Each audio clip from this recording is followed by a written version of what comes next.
Du 15 mai au 30 juin, la région va accueillir les Transphotographiques.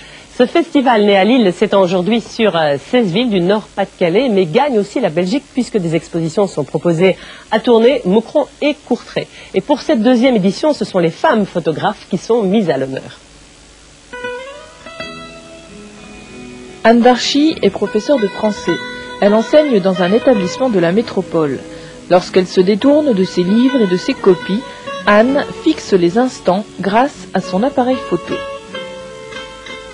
Il peut se passer du temps entre le moment où je prends les clichés, entre le moment où je les développe, entre le moment où je les travaille. Et mon imaginaire a le temps de travailler. J'ai le temps de le nourrir avec des lectures. Après avoir fait de la photo couleur, Anne a opté pour le noir et blanc. Elle a installé son atelier dans la pièce centrale de son appartement. Moi, la pièce la plus facile à aménager, c'était ma cuisine. Donc, c'est l'aspect un peu cocasse. Mais donc, effectivement, je dois choisir entre faire la cuisine et faire des photos. Mais c'est jamais au même moment. Je fais plutôt des photos quand j'ai terminé toutes mes activités professionnelles.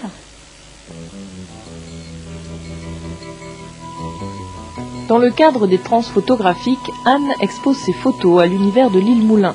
Une consécration pour cette photographe amateur. D'abord, ça fait plaisir, c'est la première chose.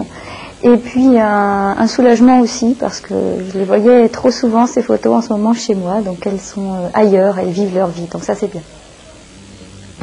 Anne a pénétré dans les carrières de Baux-de-Provence. Elle a été fascinée par le lieu, par la lumière qui s'y infiltre et par le travail des hommes qui ont laissé d'immenses galeries. C'est un travail sur 3 années. 3 années de voyage en Provence.